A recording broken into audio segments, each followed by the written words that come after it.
One of the major complaints that I get from my clients is always having tight glutes. And what they don't realize is that even though they do all these different stretches, they don't actually work. They don't do what they're supposed to be doing. They may feel good, but they don't have long-lasting results. And so in this video, we're gonna talk about why those tight glutes actually happen, and we're gonna talk about 2 exercises that I like to commonly give in order to alleviate that tension. Hi, I'm Alex Effer, founder of Resilient Training Rehab. I've helped thousands of coaches and clinicians get faster and more consistent results with their clients. Let's get into it. Despite the fact that people feel tension in their glutes, it's not happening from the glutes. It's actually happening from other areas. The first area that it happens is actually the pelvis itself. So if I have a pelvis that is more opened up like a flower, what that is going to do is going to compress the back part of the hip. So now you can see the sit bone or the tailbone tucks underneath and the sit bones move towards each other. This is going to put the leg into more external rotation, which you can feel. If you squeeze your butt, you're going to feel your femurs turn out. But this tension back here is then going to place the pelvis in more of an anteriorly tilted position or excessively tucked under. And one of those 2 strategies is going to impact our ability to open up the back part of the hip, which is going to affect the pelvis. So let's talk about one exercise that I like to use in order to create this shape of the pelvis in order to have that space. So the first exercise we're going to do is focus on separating the sit bones from each other. Now what that's going to do is that's going to create more of this internal rotation of the pelvis. Now of course the pelvis doesn't move this much. I'm just showing for effect, but essentially what we're thinking about is if we have tight glutes or the glutes are always contracted, these sit bones are coming towards each other. And when that happens, the tailbone's going to tuck underneath simultaneously. So what we're going to do for this exercise, which is named the butt cracker for my Vault membership community, is going to be the butt cracker. We're going to take a foam roller and put the foam roller right in between the sit bones with the objective to try to separate them. So this is how we're going to do it. You're going to take the foam roller and you are going to straddle it and put it right in between your glutes. And now what you may feel is that when you shift side to side, one side may feel a little bit sharper. Now what that sharpness is likely the obturator internus. And so what I'll get people to do is either just sit on this position, and when they're doing this, I like them to sit up tall so they're more sitting on the front part of their sit bones versus falling backwards and really rounding forward. This is not going to actually achieve what we want because this is just going to push the sacrum underneath even more. Instead, what I want you to do is sit forward a bit. And if this is too much hip flexion, you could obviously bring your legs out, whatever's comfortable.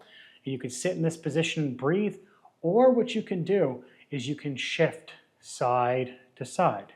Now, if I shift towards my left leg, that is going to punch open the sit bone on the right. And so I can go into this position, take a few breaths. I could shift side to side, and it may feel tender on both sides. And so what I may even do sometimes is when I'm on calls and some of my clients notice is I'll actually put it on my chair and just sit on top of it for 15 minutes at a time just to create that space, because sitting down for a long period of time, you eventually start to get lazy and start to tuck underneath. So this is a great strategy in order to open up the hips as well as start to create that pelvic position we're looking for. Now let's talk about the second reason why your glutes could be stiff. So a lot of times, again, we talked about how the pelvic position could be in this position, and that is going to manipulate what's happening at the pelvic floor itself. So think of your pelvic floor as attaching from your tailbone towards the front part of your pelvis. And so it creates this hammock-like structure. Now, when my pelvis opens up like this, then what happens is the hammock starts to descend. So I start to lose pressure in the pelvis. This is great for if you're trying to squat down. You don't want that muscle to be super stiff. You want to be able to control that descent. And so this descension is very effective for going into hip flexion.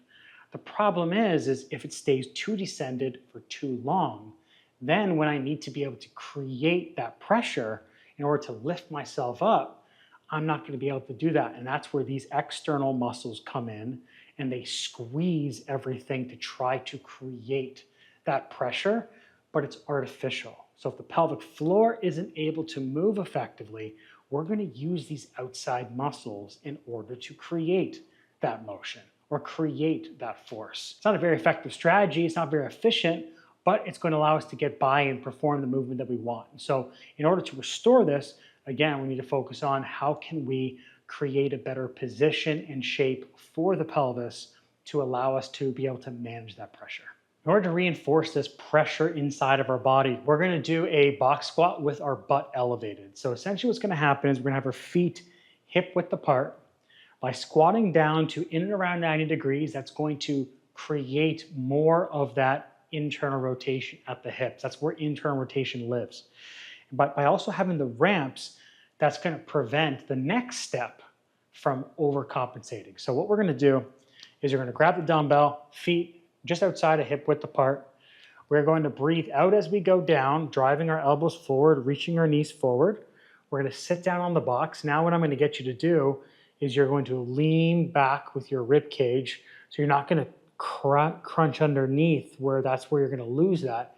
The ramps help keep that from happening. It's really hard to go against that. So I'm going to lean back, so I'm sitting more on top of my sit bones. As I breathe in, as I breathe out, I'm going to lean forward and I'm going to press up.